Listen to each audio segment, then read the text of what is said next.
बात यूपी में थम गया है निकाय चुनाव का प्रचार और 11 मई को अब एकाएक करके जो वोट हैं वो डाले जाएंगे क्योंकि दूसरा चरण है। पहले चरण के चुनाव 4 मई को थे, अब दूसरे चरण का जो चुनाव है 11 मई को है और उसके लिए जो प्रचार है वो अब थम गया है। तो 7 नगर निगम की सीटों पर चुनाव होंगे। 11 मई को जनता अपने अपने मताधिकार का इस्तेमाल करेगी और 7 मेयरों के लिए ये वोट डाले जाएंगे जो कि 9 मंडलों के 38 जिलों में चुनाव होना है। तो चुने जाएंगे 95 नगर पालिका अध्यक्ष, 590 नगर निगम वार्डों के लिए चुनाव अलीगढ़ और मेरठ में डाले जाएंगे वोट। तो गाजियाबाद बागपत में भी चुनाव है और पश्चिम के जिलों की बात करें तो 11 को वोटिंग है और 13 को रिजल्ट सामने आएंगे। तो आखिरी दिन रहा और ऐसे में आखिरी दिन पूरी जोर आजमाइश सभी दलों के नेताओं ने की। सभी दिग्गजों ने एकाएक करके प्रचार प्रसार किया। पहले चरण का चुनाव आपको बता दें कि 4 मई को हो चुका है और ऐसे में 11 मई को अब दूसरे चरण का चुनाव है और आज प्रचार, जो धुआंधार प्रचार तमाम पार्टियों के नेता एकाएक करके कर रहे थे वो भी थम गया। यानी कि अब 11 मई को जनता अपने अपने मताधिकार का इस्तेमाल करेगी।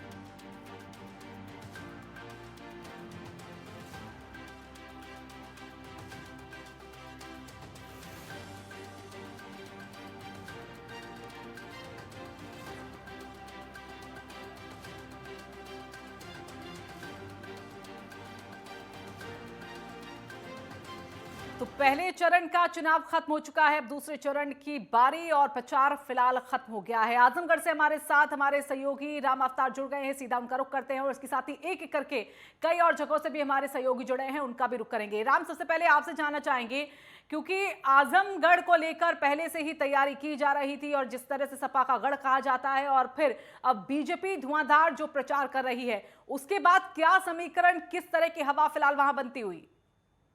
बिल्कुल, बता देना चाहता हूँ कि आजमगढ़ में दूसरे चरण का मतदान प्रचार प्रसार पूरी तरह से थम गया है और शोरगुल पूरी तरह से थम गया है। तो प्रत्याशी अब डोर टू डोर प्रचार करने लगे हैं और 13 नगर पंचायत और 3 नगर पालिका का यहाँ पे मतदान होना है। लगभग 4.5 लाख मतदाता अपने मतदान करेंगे 11 मई को।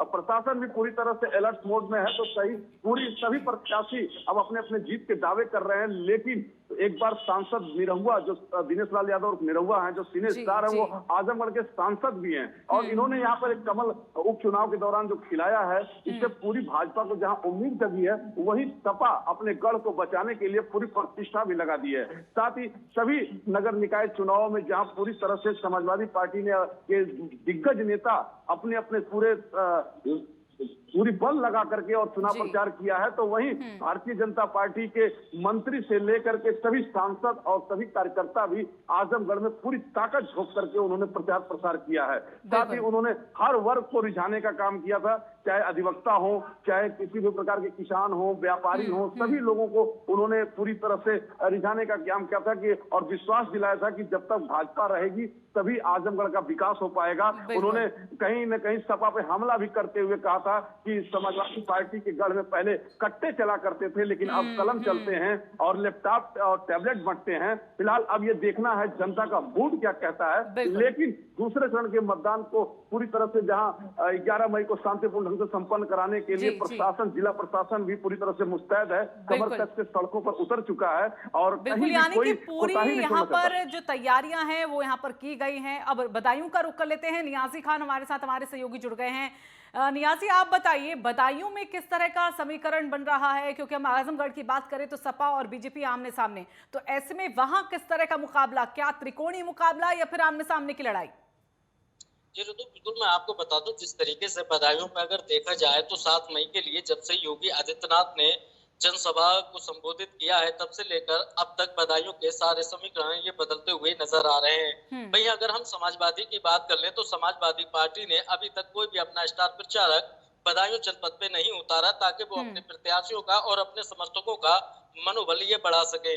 वहीं लगातार ताबड़तोड़ रैलियां भारतीय जनता पार्टी के सभी नेता, सांसद और विधायक गण ये कर रहे हैं और वहीं अपनी पार्टी के प्रत्याशी को जिताने को लेकर जी जान से कोशिश कर रहे हैं। बदायूं की 7 नगर पालिका हैं और 14 नगर पंचायतों पर जी जान से ये मेहनत करते हुए नजर आ रहे हैं। अगर हम बात कर ले कांग्रेस की, तो कांग्रेस भी पूरी अपना दम लगा रही है और समाजवादी पार्टी के भी कार्यकर्ता अपने बलबूते पर चुनाव मैदान में ये डटे हुए हैं।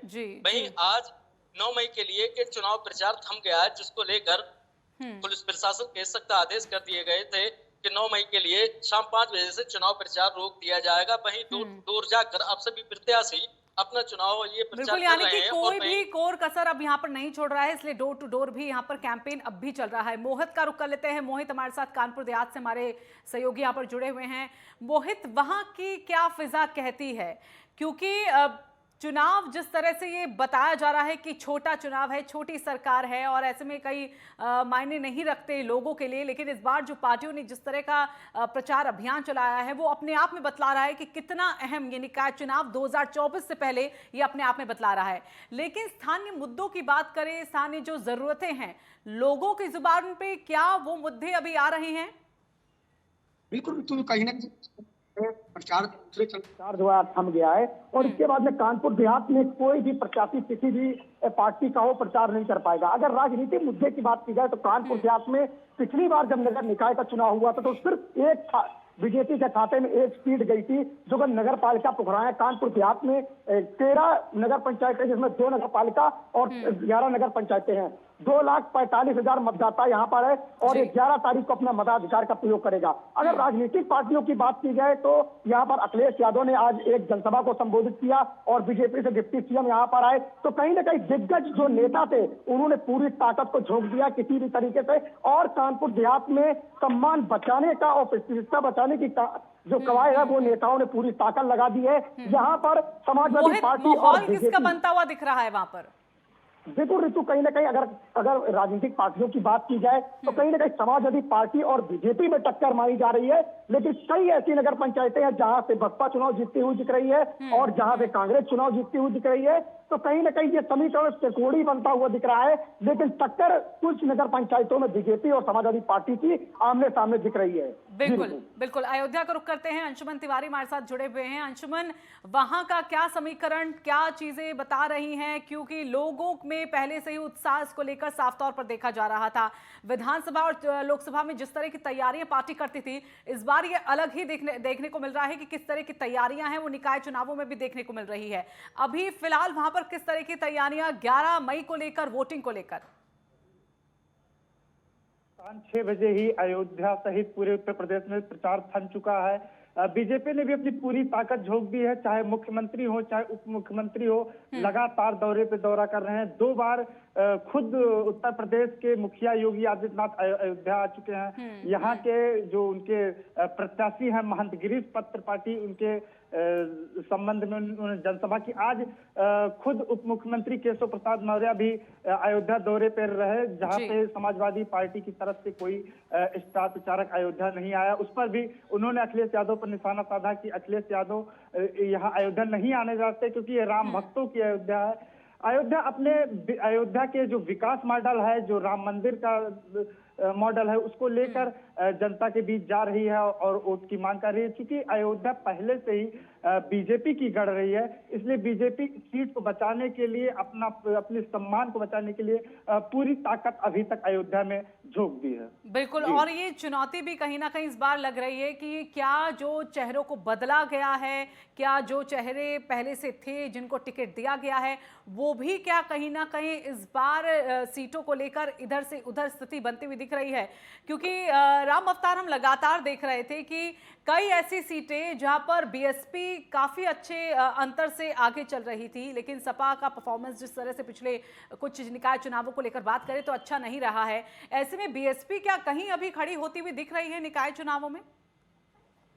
जी, सभी पार्टियों ने अपने प्रत्याशी उतारे, लेकिन अगर बीएसपी की लिस्ट देखेंगे, यहाँ पे जो प्रत्याशी हैं राम मूर्ति यादव, वो कहीं ना कहीं अगर किसी का वोट बैंक डैमेज करेंगे तो थोड़ा बहुत जो भी डैमेज करेंगे वो समाजवादी पार्टी का डैमेज करेंगे।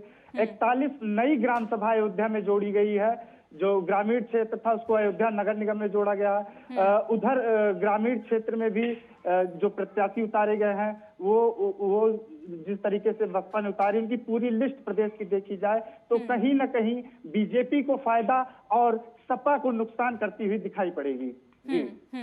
बिल्कुल नियाज़ी, अभी तैयारियां कैसे वोटिंग को लेकर, क्योंकि तमाम पार्टियों ने अपनी जिम्मेदारी को तो यहाँ पर निभा दिया और अब बस जिम्मेदारी अगर किसी को निभानी है तो वो मतदाता है जिसे अपने मताधिकार का इस्तेमाल यहाँ पर करना है।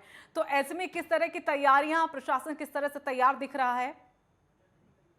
अगर हम बात करें मतदाताओं की, तो मतदाता पूरी अपनी तैयारी पे ये बने हुए हैं और वहीं ज्यादा से ज्यादा 11 मई के लिए ये मतदान किया जाएगा, जिसकी सुरक्षा को लेकर शांतिपूर्वक ये संपन्न कराने को लेकर जिला प्रशासन की पूरी तैयारियां की जा चुकी हैं। वहीं डीएम मनोज कुमार का कहना है कि सभी बूथों पर सीसीटीवी कैमरे और ड्रोन कैमरे से ये नजर रखी जाएगी और वहीं भारी पुलिस बल भी मौजूद वहां पर रहेगा, जिसको लेकर शांतिपूर्वक चुनाव संपन्न कराने को लेकर प्रशासन द्वारा बिल्कुल। अब चुनौती यही है कि जो चुनाव होंगे, अब जिस दिन वोटिंग डाली जाएगी वो एकदम शांतिपूर्ण तरीके से संपन्न हो पाए। चलिए, बहुत ही धन्यवाद आप चारों का ही हमारे साथ जुड़ने के लिए, तमाम जानकारियां देने के लिए। तो दूसरे चरण का चुनाव 11 मई को, लेकिन उससे पहले आज जो प्रचार प्रसार था वो खत्म हो गया है।